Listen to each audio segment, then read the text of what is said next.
Breaking news out of Washington, D.C. The U.S. Capitol, the House of Representatives, the Senate has been closed to the public because of the coronavirus. Now, they'll still do work there. The politicians, their aides, journalists will be allowed on the premises, official visitors as well. But it's closed to the public through at least April 1st.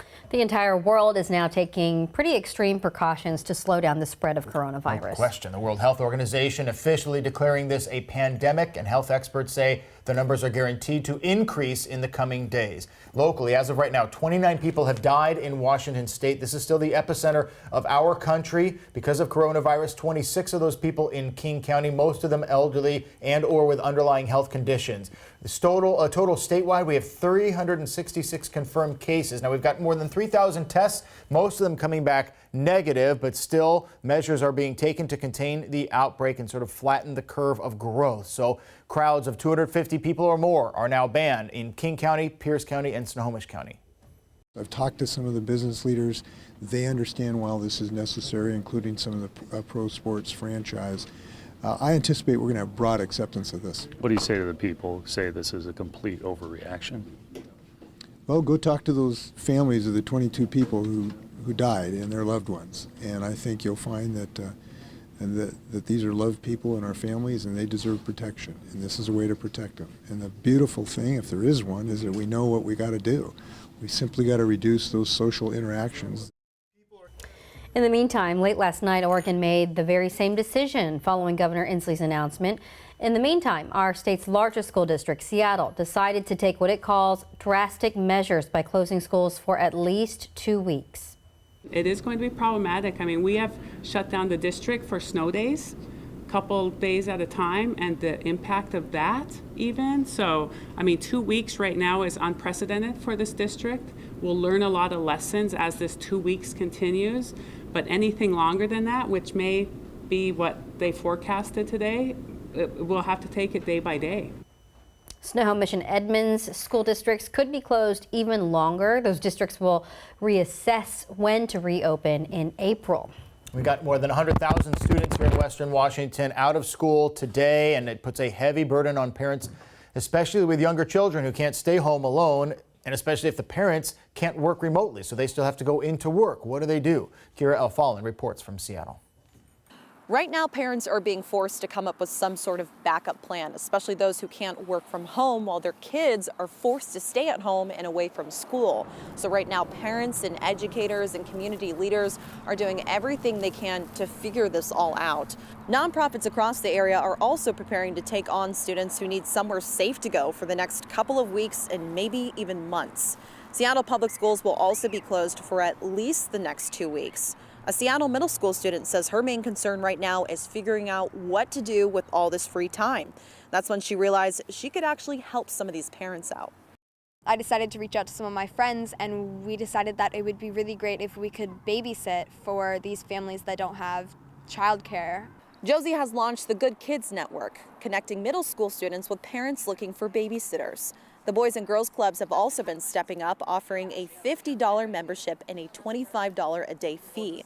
The Nanny Parent Connection is also helping 20,000 members connect with child care providers. So we're hearing in the coming days we're going to see more nonprofits and organizations step up and try to help parents out. So that is great news. Once we have any of those details, we will let you know right here on King 5. From Seattle, I'm Kiara Elfallen, King 5 News. And this certainly affects religious gatherings. The governor talked about that yesterday, whether it's regular church or the Seattle Archdiocese suspending all public masses because of the coronavirus. They don't know exactly when that suspension will end, but in a video released yesterday, the Archbishop, Paul Aitchen, called it an extreme measure of caution. It's the first archdiocese in the country to take this step. Just in, Princess Cruise cancels all sailings for 2 months. 2 of its ships were hit hard by the coronavirus outbreak. We're also learning that the cruise industry might be asking the government to announce a ban on certain travelers. King 5's Callie Greenberg is live this morning at the waterfront with the very latest for us. Good morning, Callie.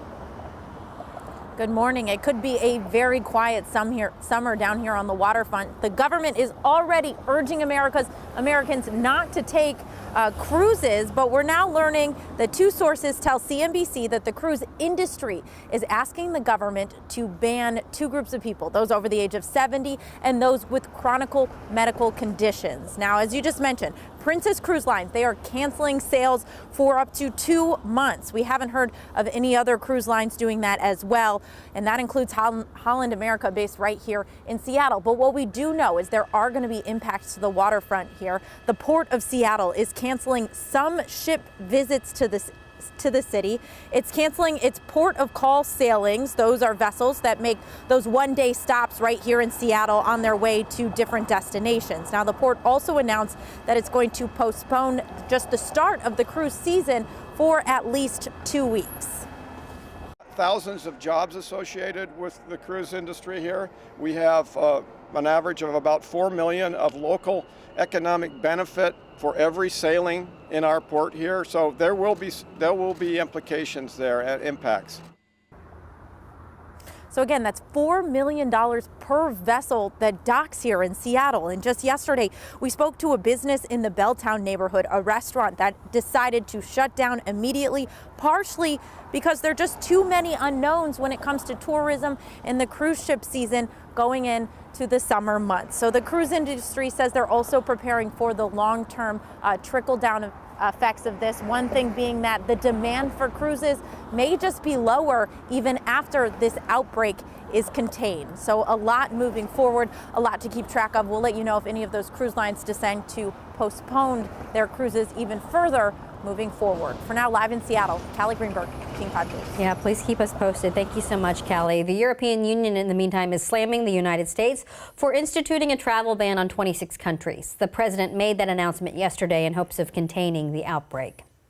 To keep new cases from entering our shores, we will be suspending all travel from Europe to the United States for the next 30 days. Well, the EU Council fired back, saying the U.S. should have consulted them first. King 5's Vanessa Mashanya is at SeaTac Airport with details on the travel ban. We're learning more about the specifics of that announcement. And this is not a ban on all travel from Europe coming into the United States, but this is a ban on travel by foreign nationals coming from Europe into the United States. U.S. citizens not impacted here, but this could have a great impact on the airline industry. So the president made the announcement today that beginning on Friday, travel from Europe by foreign nationals into America, except the UK, is suspended for 30 days. The Department of Homeland Security later on clarified that this does not impact U.S. citizens, green card holders, or family of U.S. citizens. And the president later clarified in a tweet that trade and cargo would not be impacted by this move. Now, as far as the impact here in Washington, that is hard to predict at this moment. SeaTac does have a fair amount of flights that come in from Europe, but it's not the busiest tourist season yet of the year. However, Delta just announced yesterday that it is cutting international flights by 25% in the wake of the outbreak. And our very own aviation specialist, Glenn Farley, says with this new ban, the airplane making industry could be taking on a big hit during this pandemic. If this is going to become a sort of post 9/11 level recession for the airlines, which a lot of the airlines are talking about here, what is the recovery phase in terms of those airlines coming back and buying new planes? So again, lots of uncertainty just how the ban will impact life here at SeaTac and other airports across the country or the industry in general. But something we do know for sure is that this is just another announcement made about the containment efforts that will be impacting our lives, our day-to-day lives that, just a few days ago didn't seem possible, guys. All right, thank you, Vanessa. Meantime, a staff member in Senator Maria Cantwell's office in Washington, D.C. has tested positive for coronavirus. We're told they have been in isolation since showing symptoms, and she immediately closed her D.C. office for deep cleaning. And as we now know, the D.C. has closed basically Capitol Hill to the public until April 1st.